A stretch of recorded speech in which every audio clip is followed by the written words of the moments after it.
Assalamualaikum warahmatullahi wabarakatuh. Hamdan syukranillah mabad. Sahabat manusia plural yang saya hormati dan saya banggakan, Budiman Sujatmiko sedang ramai ya diperbincangkan banyak orang karena beliau membelotkan pilihan politiknya di Pilpres 2024. Saya sedang mancing. Ya salah, nggak ada aktivitas mending mancing aja. Laki-laki itu harus punya hobi. Kalau laki-laki nggak punya hobi bahaya. Di depan masih banyak yang hiburan Agustusan, ada dangdutan. Wes lah, apapun terserah, yang penting menggambarkan kebahagiaan di dalam merepresentasikan kemerdekaan. Bagaimanapun caranya, yang penting bahagia. Di sini barangkali ada aktivis 98. Silakan kalian bersuara dengan sikap Budiman Sujatmiko itu. Monggo. Kalau ada aktivis 98 silakan bersuara. Saya tunggu komentarnya di sini ya. Saya tunggu komentarnya di sini.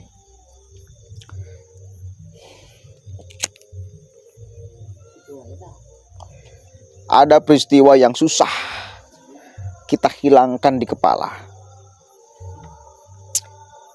Karena peristiwa itu sangat mengerikan dan membunuh banyak nyawa. Pelanggaran HAM. Siapa pelakunya? Dan itu tidak boleh kita biarkan terulang. Bukan berarti kita menuduh salah satu capres akan mengulangi hal yang sama. Tetapi kalau dia pernah melakukan itu, maka berpotensi terulang lagi bila mana dia dalam situasi dan kondisi seperti dulu. Apapun alasannya, katakan terdesak, katakan atas dasar perintah, tetapi dia faktanya melakukan. Kan itu. Faktanya dia berani melakukan itu. Maka ketika dia berani melakukan itu, ya, ditakutkan di kemudian hari dengan alasan apapun itu, dia berani melakukan hal yang sama. Dan itu saya kira yang ditakutkan oleh banyak orang, termasuk Adiana Pitupulu. Coba kita dengarkan nih Budiman Sujatmiko yang secara tegas dan jelas sekarang. Bahkan beliau siap menerima konsekuensi yang akan diberikan partai kepadanya. Kita dengarkan sama-sama ya.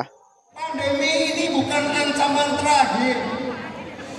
Ada banyak persoalan di depan kita yang nggak ada contohnya, nggak ada pengalamannya. Satu-satunya yang bisa membuat kita mengatasi itu semua adalah mengembalikan kembali rasa percaya antar anak bangsa. 25 tahun yang lalu Pak Prabowo menjalankan tugas negara. Saya dan teman-teman menjalankan tugas rencana. Dulu terpaksa kita ada di kubu yang berbeda. Tapi setelah 25 tahun saya terinspirasi setelah membaca buku Paradoks Indonesia yang diberikan oleh Pak Prabowo, ditulis oleh Pak Prabowo. Kok semangatnya sama seperti yang dulu saya dengan teman-teman aktivis perjuangan untuk kedaulatan rakyat Indonesia? Sama. Jadi sudah saatnya tugas sejarah harus menyatu dengan tugas negara. Dan karena itu pula saya memahami isi pikiran Pak Prabowo Subianto. Dan kalau saya tidak mencintai isi pikiran itu, berarti saya mengkhianati diri saya sendiri, mengkhianati cita-cita saya sendiri.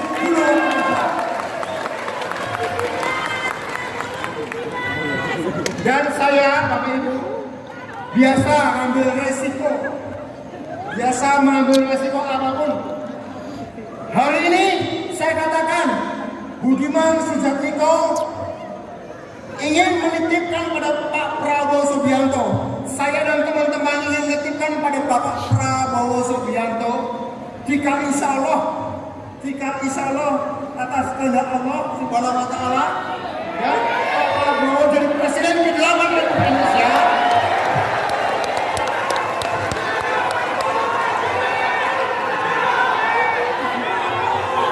Tolong Pak Prabowo majukan kesejahteraan umum dengan mengembangkan koperasi, mengembangkan BUMDes, menata jaminan sosial untuk rakyat Indonesia. Tolong cerdaskan kehidupan bangsa dengan mengembangkan ilmu, pengetahuan, dan teknologi. Pertanyaan saya pamungkas, ketika nanti berkesempatan bertemu dengan Bang Budiman Sujatmiko, yang ingin Abang tanyakan apa, Pak?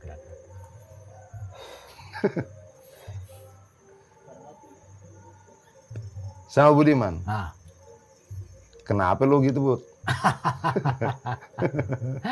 Enggak apa, begini. Saya tidak setuju pendapatmu. Tapi hakmu untuk menyampaikan pendapat itu kan saya bela sampai mati. Tapi jangan salah, saya sampai dalam posisi ini tidak sendirian. Ada banyak orang yang berkorban untuk ide-ide itu, untuk situasi yang kita dapatkan hari ini. tapi benar ya, Abang menerima banyak kekecewaan dari mantan aktivis 1998 terkait dengan sikapnya Budiman Sujatmiko yang menemui Ya kan kita Prabowo. bisa browsing di media. Berapa banyak mereka konferensi pers, mereka lihat di sosial media bagaimana mereka mengungkapkannya, itu kan banyak. Ya. Belum yang ngomong langsung sama saya kan banyak. Yang ngomong langsung ke Abang rata-rata karena apa? Kekecewaannya itu reasoningnya apa, Bang? Yang langsung ke Abang? Ya banyak ya, kenapa? Oh, oke. Kenapa? Ada banyak peristiwa yang belum terungkap gitu loh. Yang kemudian harus dijelaskan oleh negara. Dan pengakuan bahwa itu adalah pelanggaran HAM berat sudah diakui oleh negara kan. 1 dari 12 pelanggaran HAM berat itu. Kita selesaikan dulu dong pengungkapannya. Karena masih ada yang nggak kembali kan? Loh, iya dong.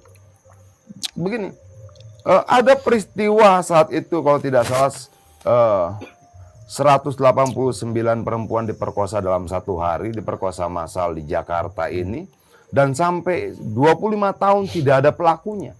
Ada ratusan orang meninggal terbakar di Klender, di Mall Klender, dan sampai hari ini tidak ada pelakunya.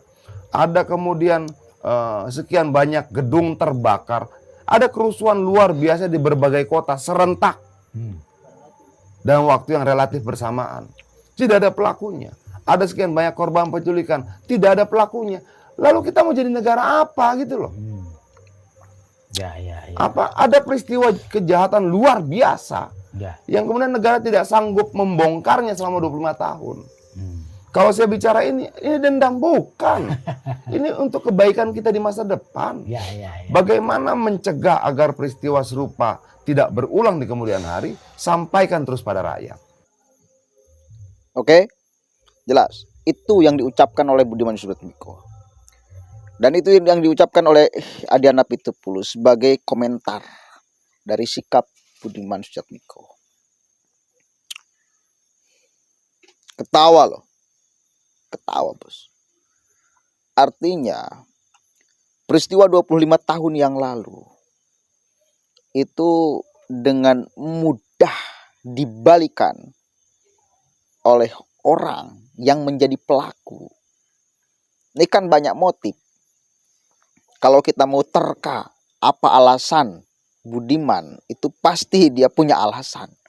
Dengan alasan bahwa beliau sudah berubah segala macam kan itu ya. Tapi satu kali lagi, seseorang yang pernah melakukan kejahatan dengan alasan apapun itu, di kemudian hari, kalau dia punya alasan tertentu, maka dia akan berani melakukan hal yang sama. Karena udah pernah. Itu yang dicatat dan diingat dan ditakutkan oleh banyak orang.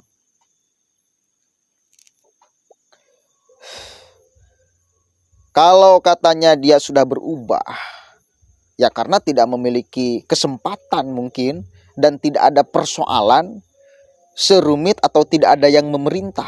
Coba kalau misalnya ada persoalan, dia sudah jadi pemimpin nih, ada persoalan berat atau ada yang memerintah atau apapun itu alasannya, lalu apakah yakin tidak akan melakukan hal yang sama, hal yang serupa, ya, seperti 25 tahun yang lalu? Siapa yang bisa menjamin? Apakah Budiman siap menjamin? Kalaupun dia jadi jaminan, apakah lantas kita akan percaya? Dan satu kali lagi, kita perlu suara dari aktivis 98. Silakan coba, apa pandangan kalian? Apa pendapat kalian?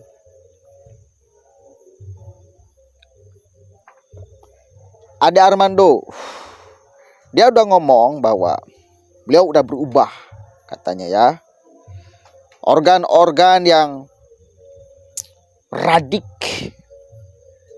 bukan radik lah ya, itu bahasa filsafat. Radik itu artinya mendalam. Kalau saya menyebutnya bukan radikal, tapi dangkal. Apakah benar sudah tidak bersama beliau?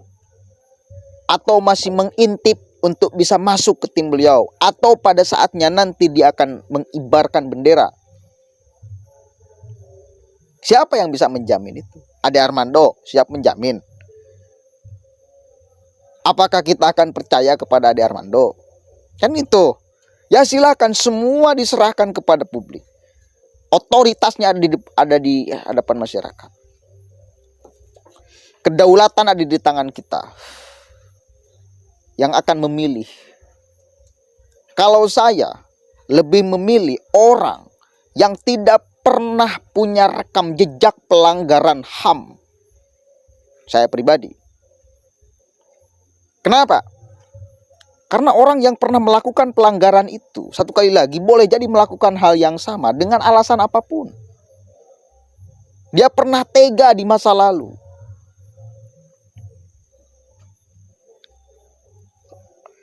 Kalau saya, di dalam upaya mengantisipasi, mending nggak boleh. Mending jangan pilih. Itu saya. Terserah. Kalian punya pandangan, prinsip yang mungkin berbeda atau sama ya, monggo. Silakan. Kalau saya enggak. Begitu ya. Saya butuh suara aktivis 98. Silakan komentar di sini. Assalamualaikum warahmatullahi wabarakatuh.